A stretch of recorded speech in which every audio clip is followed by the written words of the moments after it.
gotta go to bed. I'm tired. I need to get more coffee and get up.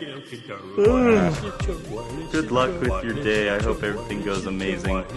I hope you have sweet dreams of whatever. Sweet, will do. I'm gonna reball this bad boy. Did you hear it? Did you get the clap? Did you get the clap?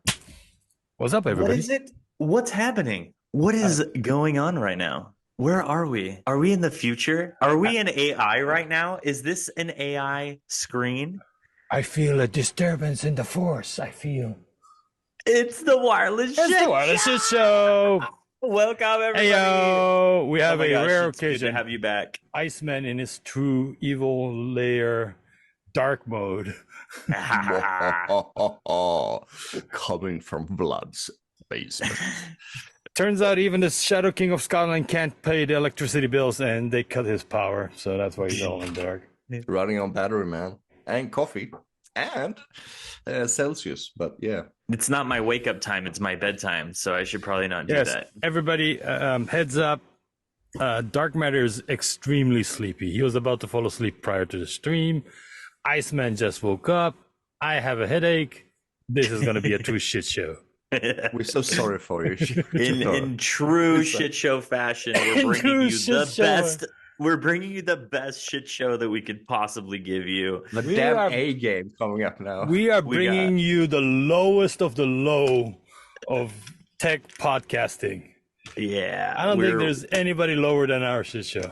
We're bringing you the low of the low for sure. But it will be funny as fuck. So, hopefully at least one of you thinks it's funny. Yeah. We had a whole section dedicated to fisting today, but we will not cover that. So that's pure shit talk. So yes. Well, it looks like we just got kicked off YouTube. Yeah. Well, I mean, it could be anything, right? I mean, I didn't talk about. Never mind. How was your week? We'll start with Iceman.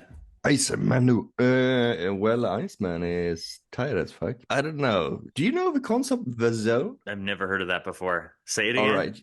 I think he said the zone. You know, when you get into the zone. Is that like the secret? It's okay for developers. We have something we call our Nirvana place. It's the zone. You know, you get into the zone, the code just flowing from our brains straight out of. Yeah. We have the zone. It's the best place ever to be in. Did manage to be in the zone for 2.5 days this weekend and Monday. I was like spending things, fixing things, and feeling like yes. This is awesome. And that also means that you feel also now when you're coming out of it, you go like, I don't have a life. I need to get out. So I woke up this morning knowing I have to do this recording, and it's a snowstorm outside. I'm like, I could have stayed in this zone for some more time. Hey, somebody up there is telling you could do more coding. But I'm not doing anything else. It's like I have nothing new. There's no conference, nothing. I'm so happy to know that Dark Matter has been doing things. Yeah, so Dark Matter, nice segue. How was your week, man? Oh, that was a good segue. I appreciate that. The week started off kind of crazy. So we recorded just before you were heading out to CES, right? You had a couple days off. Yep. And then headed out to CES. Was lucky enough to score a space in the startup village called Eureka Park at CES with Apex Storage. Wrote up a whole bunch of stuff and convinced some people to let us in. Yeah, we ended up being able to get a booth. It was super last minute. Shout out to Carfucker for the idea. I had no idea that thing had even existed. I've been going to CES for 15 years and I've never gone to the startup village. Incredible place. There's incredible tech, incredible startups, probably the most interesting things that you could have all in one location. Such a cool but if place you've been see. going there for 15 years and you have never stepped into it until you had a booth, that seems to be a marketing problem. Part of the problem is they stick it in the basement of the Sands. It used to be called the Sands Convention Center. Now it's the Venetian Convention Center. Oh, right. And being down in the basement there, you usually don't even think about it. And you don't really think about going down there because you're already covering thousands of square footage at the Las Vegas Convention Center, thousands of footage of the upper 2 floors of the Venetian, the various suites, tons of other hotels where there's content. Next thing you know, there's just an unending amount. I don't even get like in all of the years I've ever gone, I have never visited every single part of all of CES. I have never made it to everything. It's just too big. It's just too big to see it all. So I usually always like try to go see the cool stuff, try to see stuff that hits my interest, and try to see stuff that So might be for able to make people relationships in who the future. don't know about CES, what's the elevator pitch of CES? So it's literally called the Consumer Electronics Show. The idea is they're showing all of the cool tech, all of the neat things that are coming out or have just been released, or things that are coming out in the next 3 to 5 years. Basically, like 1 or 2 locations. It used to be 1 location. Now it's spread out a bunch because it's so big. And this is literally everything. This is from your Wi-Fi adapters, your Wi-Fi routers, to your refrigerators, to your toilets, to your showers, to like self-cleaning appliances, to bikes, to scooters, to like you name it. It's literally cars. This year, they had a self-driving semi truck, Peterbilt, full-sized, like literally everything. It's such like the place where so many people come and release the tech that's going to be coming out over the next year or two. It's the future. It is the future. It's like if you go to Japan, but they brought it to Las Vegas. I assume you spend most of your time at your booth, pampering to people with potential business. Actually, not. Actually, didn't spend hardly any time there. Was there for a little bit. Me and my friend Henry, partner in the program. He mostly stayed at the booth, and then I went out and sought out companies that we could potentially synergize with or meet up with, or met up with a couple of different. I was had an interview with Raidal, the Raidal YouTube channel. Met up with some other famous YouTubers, friends of the program, Snubs. So yeah, no, just went out and tried to meet up with people. I've always had awesome opportunity at CES to meet some incredible folks, whether it's journalists in the past who have covered the Wi-Fi Cactus, YouTubers, tech YouTubers, met a number of tech YouTubers over the last few years. Always just been able to have some really cool experiences there. So this year, the goal was like, we're bringing Apex and see if we can find some use cases, find some people who want to buy some cards, and see if we can build this company up. So in the past, you went as a visitor, right? So to see the new tech, or in attendee, and then also 3 years ago, and 2 years ago, I was able to go as an influencer. Oh. So wait, how the fuck did that happen? Well, it turns out I had enough social media cred to pull that off. So all your fanboys and shit actually paid okay, side note, real quick CES history for those of you who may not be aware. So years and years ago, there used to be this coveted badge. So basically CES too, sometimes you can get some really cool swag. They give away like neat stuff. Like for example, I got my first YubiKey from the company YubiKey at CES, the first year they launched. And so like I had a YubiKey before anyone else before you could even buy it. I had one that I was playing with. And so you can just get your hands on cool tech. But back in the day, it used to be that you had to have a badge with the title buyer on it. If you had buyer on it, people would be like, oh, come to our booth. What can you do? Because they want you to buy all their shit, right?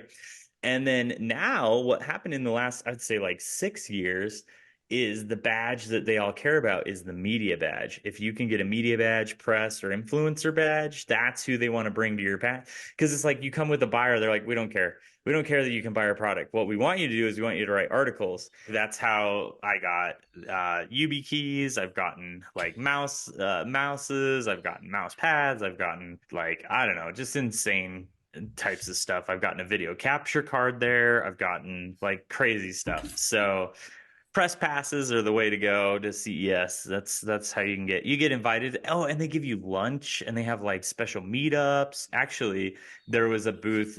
They had a very exclusive meetup for tech, and well, they had beer, and they were pouring beers for people. And I'm like, hey, I want a beer. And they're like, they looked at my badge, and they're like, you're not good enough. I'm like, wait, what? I'm like, yeah, it's a press only. It's press by invite only. And I was like, oh, but I just want a beer. I've just been slaving away at my booth. Yeah, CES, it's a wild animal. Like, see some of the dumbest tech in the world and the stupidest things, and you can also see some of the coolest tech that they're trying to take and shove it into some of the dumbest stuff in the world. I don't know. I always love going. I've done a ton of war walking there. I've captured a ton of really interesting data. You can go look at some of my previous talks. I've talked about capturing data at CES, caught like emails and things like that in the wild, unencrypted stuff, lots of fun stuff. So, and plus it's a convergence of like I think this year they said it was 350 or 400,000 people that converged on Las Vegas. It is a crazy time. It's fun. What were the couple of things that you were like, well, that's kind of cool, and well, that's kind of Oh, stupid? I have a bunch. Okay. Okay, so first one was I was walking through the halls and it was in the startup area. Walked past, it said RFI, and I was like, what the fuck is RFI? It had little radio waves going away from the logo. I'm like, huh. Guy comes out and he's like, oh, we can give you all sorts of bandwidth. We can give you all the bandwidth. Okay, is this wireless? And he's like, no, no, no, it's not wireless. I'm like, okay, what is it? He's like, it's infrared. And immediately I was like, all right, you piqued my interest. Like we're going back to freaking Palm Pilots, like shooting infrared with each other, right? Oh, Or not Palm God. Pilots. So I'm like, oh, dude, we're back to infrared with Palm Pilots. I'm like, okay, you've got my interest. You said 200 megabits. Tell me, explain to me what it is. So what it is, it's an IR emitter and receiver that you put up in your office room, in your office or in your room, and it has a range of about 30 feet, and it will do 200 megabits to a receiver, and it looks just like a Wi-Fi dongle, except for the Wi-Fi dongle is the plastic is fully transparent to IR, and the whole thing's one big IR receiver and transmitter. So it's basically just showering the entire room with infrared, and it's not like a replacement tech for Wi-Fi, but it's supposed to be like a companion tech. So you could do like streaming, or because they had like a video test. And it will also do TCP over it. And then I was trying to get them to talk about their protocols, but it was all proprietary protocol stuff that they have. But I was like, oh, interesting. 200 megabits. You're talking about some serious modulation and doing it over infrared. I'm like, that's bold. That's bold cotton. So I was like, okay, well, what types of interference? Because if you get your TV remote and you have the sun blasting on your TV, that'll break your TV, right? Because there's IR coming in the sunlight. He's like, oh, well, I haven't really seen that. And I'm like, okay, well, you need to try it in a sunny room because I bet you that's going to cause problems. And he's like, okay, I'm going to be honest with you. We did have a use case where someone came in with night vision goggles that used infrared illumination. And he's like, that'll DDoS our whole system. And I was like, oh, interesting. So, but still, I was like, oh, that's pretty clever. Like people are trying to use different The simultaneous non-standard. translation systems that Bosch has is all infrared. So when you set it up, there's a giant emitter in front of the hole right next to the presenter, and the receiver is all infrared. It just sends it over infrared. That's think interesting. it's kind of super interesting. Do you know when you have is night vision outside for your poachers, or so you want to lit things up, and you blast up IR in order to lit it up, you could just exchange that with their broadcasting system. So you get dual effect. You will blast up so you can see outside and have communications to your like garage or whatever you want to have if you want to have some extending things. Yeah, you can buy infrared floodlights. They're about this big. That just blast. Blast some giant infrared. Now, the interesting thing about infrared is that if you do not have an IR filter on your camera lens, it will go through blue, which means if you're wearing blue, you'll end up being naked on infrared cameras. Right. What? That was a big thing. Now I know why you're always wearing blue. Oh, people have to ask. I'll get naked. No, that was a big issue because in the 80s and 90s, a lot of Olympic athletes were shot with modified night vision video cams that would make the swimsuits they were wearing see-through. And it became such an issue that the swimsuit industry developed infrared resistant fabric so that infrared will still bounce off so it won't see through. But regular clothes it will still do so. Wow. Crazy. Just need to test that somehow. You can test it. I mean, the issue is that a lot of lenses cameras now, digital cameras, have an IR filter in front of it, So what was the dumbest thing you saw at CES going back? Hold on, real quick. I just want to shout Yeah. out. This is called PhotonFi, is the name of the Okay. company. Interesting tech. I definitely want to get something, an IR receiver, and see if I can man in the middle of this and capture packets and see if they're actually encrypting They in should come transit. to the RF Village at DEF CON if they think their system is hack proof. Well, I mean, they say it's secure. They say it's secure, and they say it's reliable, and that it improves latency. So those are their three tenets. So, and it's a proprietary encoding scheme. So, but he did mention that it was like had some similarities to OFDM, which is what Wi-Fi uses. So, Right.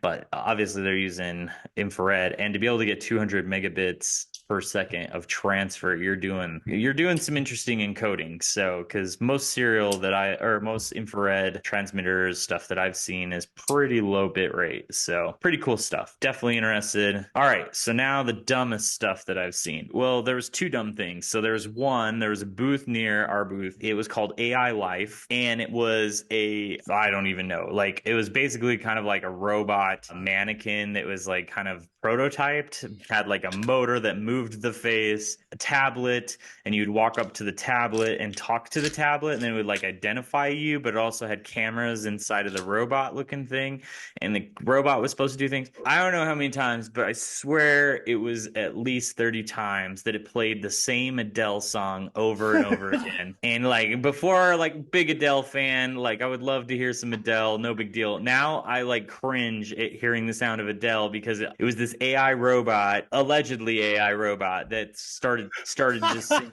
Adele. And it wasn't even singing, it was just playing it. And the dude that was running the booth had it like cranked up to 11. So it was like so loud and so annoying. And I'm just like, bruh, turn off your robot. Nobody cares. Obviously, this isn't real AI because it wouldn't play the same damn Adele song 30 times. Or it is closer to humans than we like it to be, and it's just a big Adele fan. And maybe it's a just big pulling Adele the fan, shit out yeah. of me.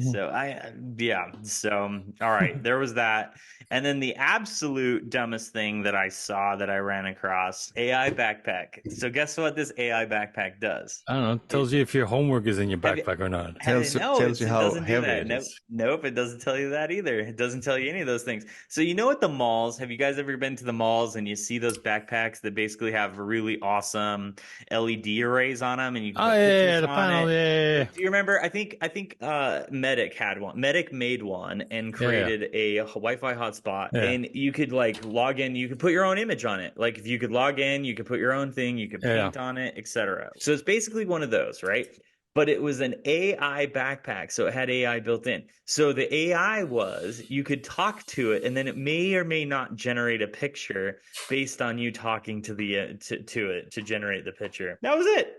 There was no real AI in it. I don't think it was AI. I think it was just like voice they wanted recognition. to add AI to it because this year at CES, the statement was everything AI. And holograms, wasn't it? I think you showed us pictures from holograms. I was following your Twitter. So that tech's been around for about 8 or 10 years. Right. But this year, what they did that was unique, they added more LEDs onto the blades, so it had much higher definition. And yeah, those were cool. That was cool. And then the other thing that was really cool too was the see-through. The TVs were fully see-through by LG, I think. Yeah. And so all I could think about, do you know what the Church of the Future looks like? It's going to be tons of these see-through TVs because it's going to be the stained glass of the future, but then you're going to start producing ads.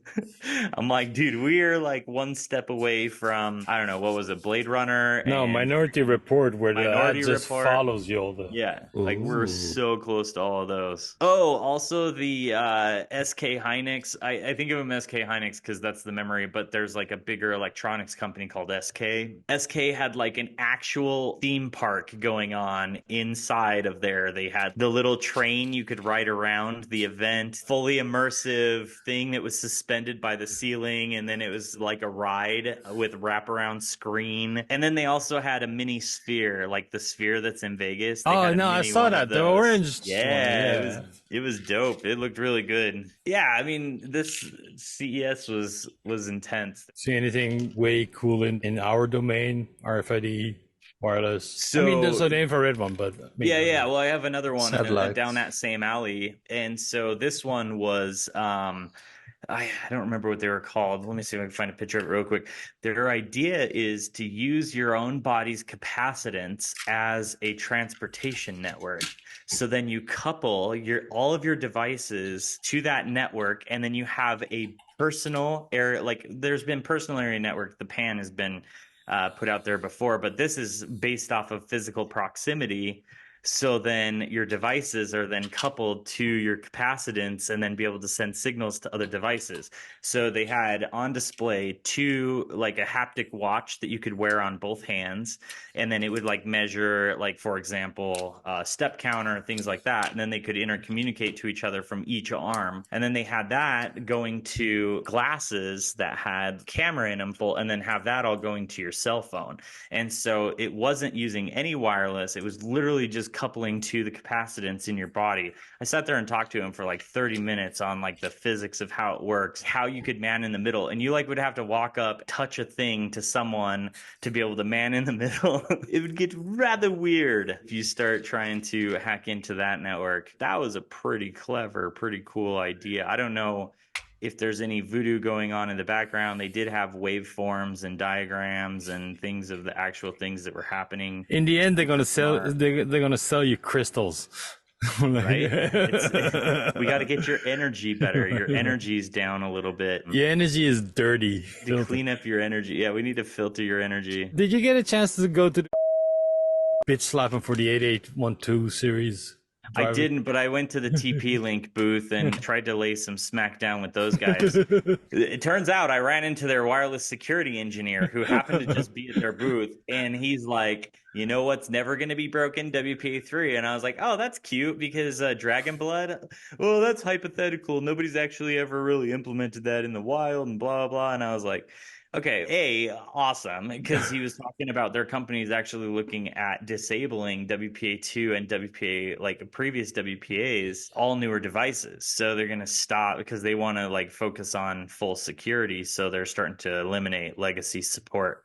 So I was like, man, that's pretty cool. That's a pretty bold step. So watch for TP-Link to do some things hardcore in security, but also it's gonna knock off a shit ton of devices. But they're pretty confident in their unhackability. So if anyone's working on some WPA3 hacks, TP-Link will probably pay some bounties. So just throwing that out there, because they're making some bold claims with their new routers and their new stuff. All their stuff, they actually have some pretty cool stuff. They have some Wi-Fi 7 mesh stuff, multi-room, automatically connect, lots of bandwidth, doing stuff in 6 gigahertz. So TP-Link was cool. Tried to go talk to the folks at MediaTek. I couldn't get in to talk to them. Turns out it was by appointment only. And they didn't want to hear from a guy from the Wireless Shit Show. I'm like, listen, I use your guys' stuff. And I showed him pictures of like projects I've done. And the very nice receptionist was like, I'm sorry, our schedule is full. Who are you again? Why are you here? Didn't you go all like, dude, I'm Dark Matter. Don't you know who I am? I want to talk to your supervisor. I'm famous. You should let me know. I'm world famous. I'll tell you one company though that was like super open arms and has been amazing. ASMedia. If anyone knew who ASMedia is, ASMedia makes a bunch of different types of chips. They make PCI Express chips and a bunch of other stuff. Those guys were like, I showed up at their suite. Nobody's in there. I walk in and they're like, here, have some tea and coffee. Come hang out with us. Tell us about your project. Because I showed them a board I built using their products. And they were like blown away the things that I had built with their projects. So it was fun to meet them. And now I have a personal cell phone number of the head of global sales for ASMedia. Hopefully I can make some more projects in the future with those guys. Because ASMedia, you want a sponsor slot? You can have a big one right now. They just released a brand new at CES this year, a brand new USB 4 to PCI Express adapter. That's going to open up some pretty cool options as far as like GPU docks, our storage card, a bunch of peripherals you can hook up now that are internal peripherals that you can now hook up to USB. Things that you thought you had to have a PC for, you might be able to hook up to a laptop or a Nook. That's very cool. That's very cool. You're gonna go to Shmoo after CS, right? Yeah, that was the original plan. I ended up staying at CES for 2 extra days because of how awesome things were going, all the tech and being able to see things and connect with people. There was a lot of companies really just push it on. And then we got smashed with snow in Utah. And then I was like, oh, I don't know if I'm going to be able to actually get out. I don't know if I'm going to be able to fly out. I don't know what's going to happen. So I started putting all the pieces together. And then they made the announcement that Shmoocon next year is going to be the last one. Yeah. So I was like, oh man, so many hard decisions. In the end, I didn't end up making it out to Shmoo, ended up changing some of my travel plans. I was beat. Like I was beat down. Every single day I was doing between 20,000 and 30,000 steps. And then on top of that, like I was talking like crazy. I was up every morning because we had to set up the booth every morning before 8 a.m. We had to have the booth up and going because they would only let you in with excess gear before 9 a.m. So we had to make sure we had all of our excess gear in and set up. And then I was out till like 10 or 11 each night, just going through everything with people, going to dinner with people that I had met, talking, meeting, all the conference things. And it was just like, by the time I was ready to go to Shmoo, there was one day left. They said it was going to be the last one ever. And I didn't have a ticket. Well, it's not the last one ever. Next year is going to be the last one ever. Well, that's what I mean. Next year is going to be the last one ever. So I was like, I'm just going to have to set my calendar out for next year and just make it a big hurrah. Yeah. So I didn't go to Shmoocon either. It's been a while since I haven't showed up because for at least for the last 6 or 7 years I've gone. Regardless if I had a ticket or not, I've been lucky enough that most of the times I ended up getting a ticket or shared a ticket with somebody so I could go down to see the things that I wanted to see. So, but this year, I had some things that I wanted to take care of. Also, because I did SaintCon last year, it just felt a bit too close to previous con for me. So I was just like, I'm just going to skip this year. Then everybody out of the woodworks is DMing me, go like, next year's the last one, next year's the last one. Dude, just because I'm not posting doesn't mean I'm not on the internet anymore. Just like, I can see this, that Bruce and Heidi announced that, next year is going to be the last ones. I retired from my conference after 10 years. I thought that was a long run. 25 years is a very long run. Heidi, Bruce are good friends of mine. I consider them good friends of mine. Much respect. Thanks for all the memories. Shmoocon always has been at one of my favorite conferences I have been able to attend to. This year, I was just like, I was sad that I missed it, but at the same time, I was like, it's kind of okay. It's like, it's fitting. Literally the birthplace of the Wi-Fi Cactus was at Shmoocon. Right, so you mentioned that, right? So for those people who don't know the story, how did Shmoocon give birth to the Wi-Fi Cactus? So I had just gotten done with DEF CON and had done some crazy wireless projects where I had some wireless adapters in my backpack, had some cool data. Actually, it was all by happenstance because I didn't have a ticket to Shmoocon, was out in Long Island for work. So I was staying in Manhattan and then working in Long Island. I looked at the map. I had heard about it, but I had never been on my list of like, yeah, I'm definitely going to Shmoocon because it just seemed like an unattainable conference. I looked at a map and was like, oh, wow, I'm only 3 hours drive from DC. So I tweeted, I'm like, hey, I don't have a ticket. I don't have anything. And don't have to work over the weekend, but I'm going to be working. And Grifter, of all people, is like, bitch, get your ass down here. And so I was like, yeah, okay, all right. Grifter calls everybody that. That was the last time he called me on SaintCon. He's like, bitch, better get over here. I'm like, okay. It's like the invitation was extended and all I had to do is pay for the tank of gas. I already had the rental car and everything because of work and whatnot. So screw it. No ticket, no hotel plans, nothing. I literally just got in the car and just started driving. Pulled over at a place to fill up for gas and then found the hotel across the street still had rooms, which is no longer a hotel. It used to be a Marriott. Found a room there for 2 nights, ended up showing up at Shmoocon. And then as soon as I got in, as soon as I parked the car and packed the bags, walked over, there was somebody there that had an extra badge. And I was like, all right, I'll buy it. And they're like, nah, you can have it. Our company bought the badges. We have an extra. You seem like a cool guy. You can have it. I was like, no way. So I ended up getting a free badge that year. Was super thankful. Basically went and bought the guy a beer. Went downstairs, started to enjoy the conference. And it just so happened that Hack5 was there and Darren Kitchen was there doing all the Hack5 things. Busted open my backpack and like, look at all the things I did at DEF CON and this is what I did. And I just started going back and forth with him on like, oh, I would love to do this and this and this and make it bigger and this. And he's like, what if I sent you a box, 2 boxes of Wi-Fi pineapples? What would you do with that? And I'm like, I would make this. Like, I have this idea. I want to stack them all together. I want to put them in a backpack. I would just make a giant version of what I just did. And he's like, all right, cool. Give me your info. And I'm like, okay, there's no way that this is actually going to happen. Like, it's yeah. You know how sometimes you talk to people at conferences and it's like, they're like, oh, I'll like, text you, you're gonna get $1 million. Yeah. And then it's like you get home and nothing happens. Literally 5 days after I got back from Shmoocon, there was 2 giant ass boxes. I ended up with almost 50 Wi-Fi pineapples, all the latest Hack5 stuff, and it just had a note that was just like, get after it, like go build some cool shit. And I was just like, wait, what? And then it hit me, it's like, oh, I've actually got to build a thing now. Like, I actually have to pull this off. I think the story after that is on the Hack5 YouTube channel. I'll put it in the show notes, but it's a good story. You know, it's an awesome story.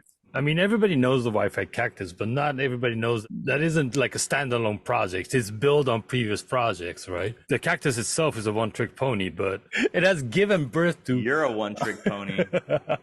I am. But I don't deny that. But it has given birth to a lot of projects past that. And, you know, that's kind of the one thing I like about Shmoo is that Shmoocon, like, was one of the few conferences you can actually have a good sit down and talk to somebody or meet the people you're interested in, right? I think it was different there, wasn't it, Shmoo?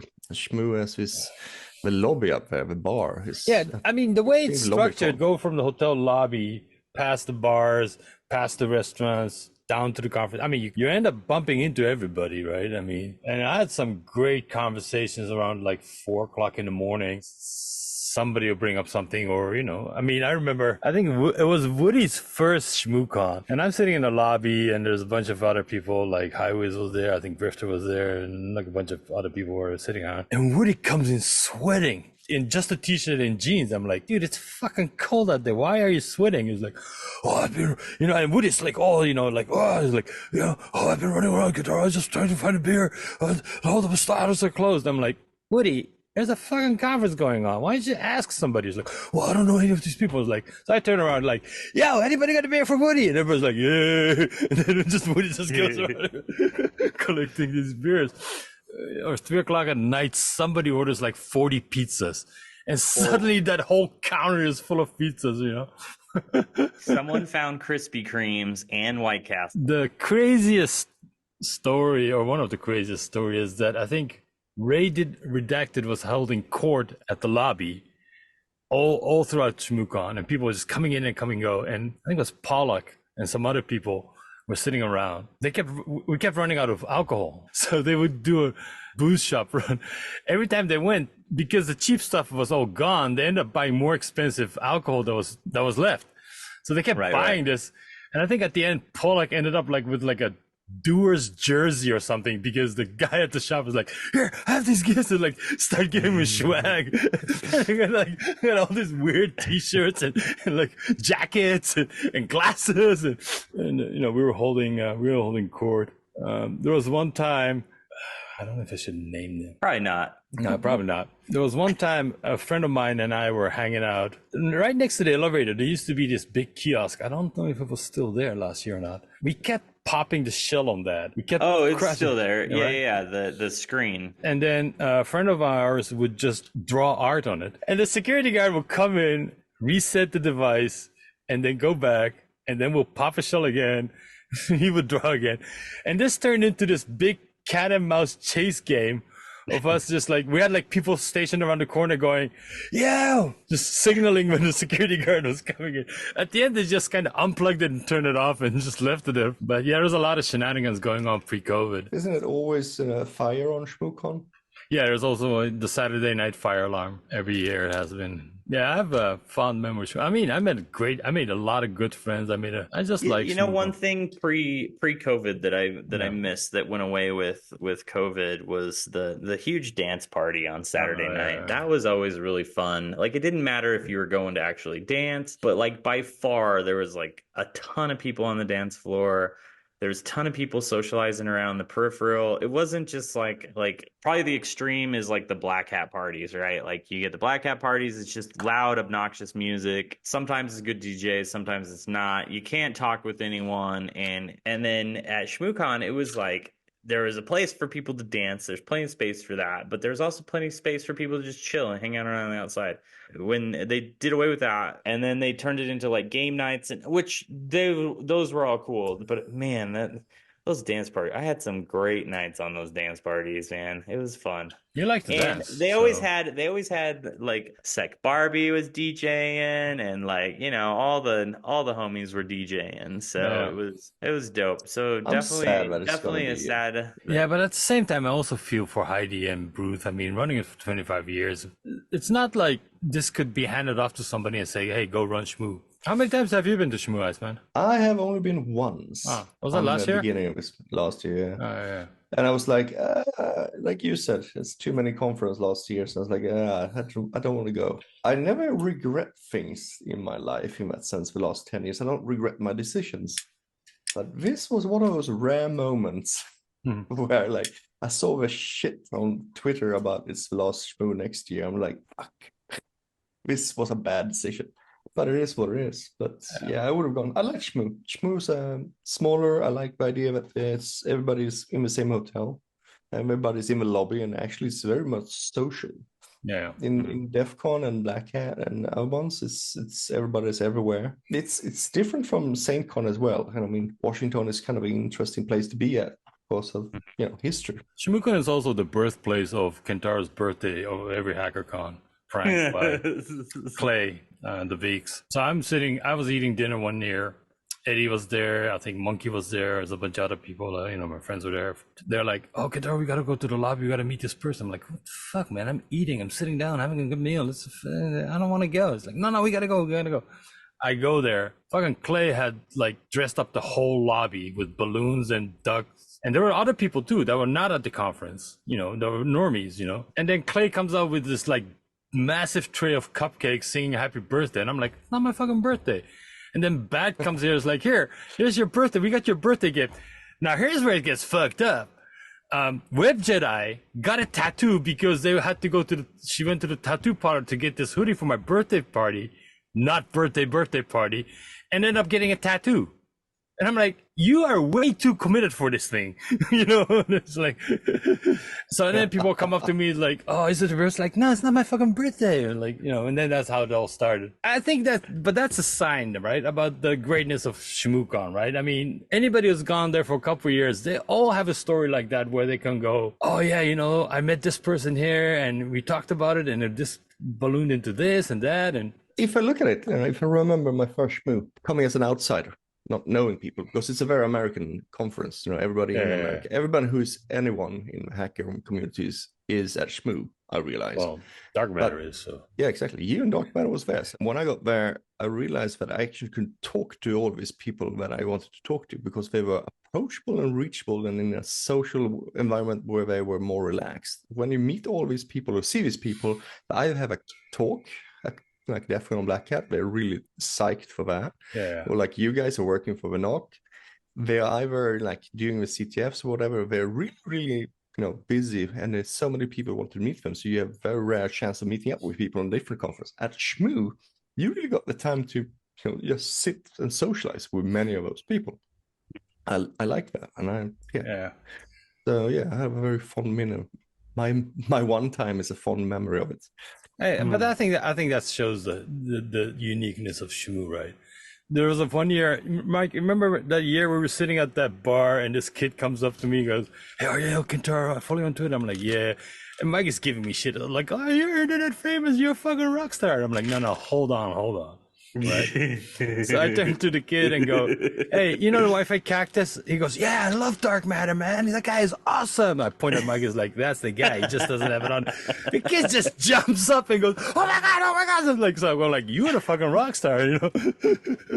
Everybody has stories like that from Shmoo, right? You know, the Stargate auction, you know, Lintel and Danny, you know, all the games that they've put up there, all the shenanigans. I mean, one year, I think Danny took over. I just tweeted at him, actually.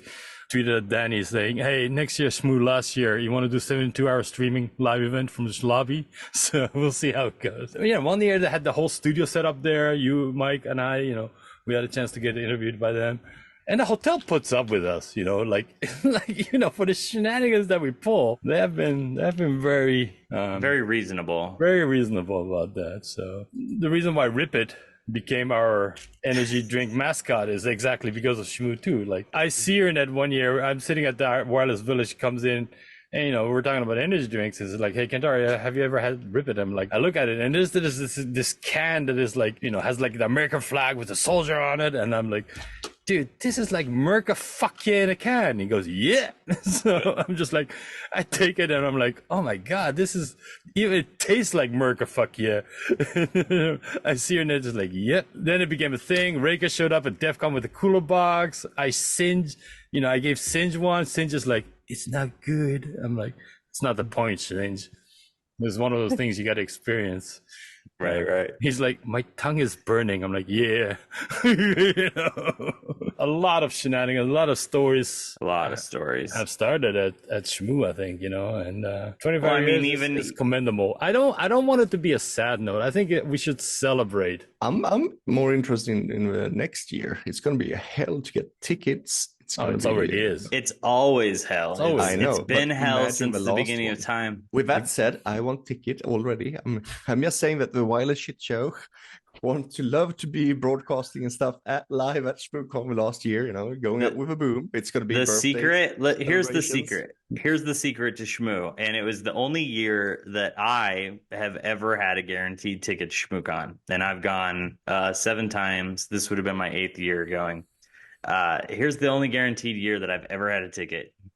Getting accepted for a talk with Kentaro. That was the only year that I had a guaranteed I was about to say that's the only time I actually had a real, like, I didn't buy it off somebody who couldn't go or borrow somebody's badge or anything. It's the only time I got a ticket was like that talk that Mike and I did about war driving.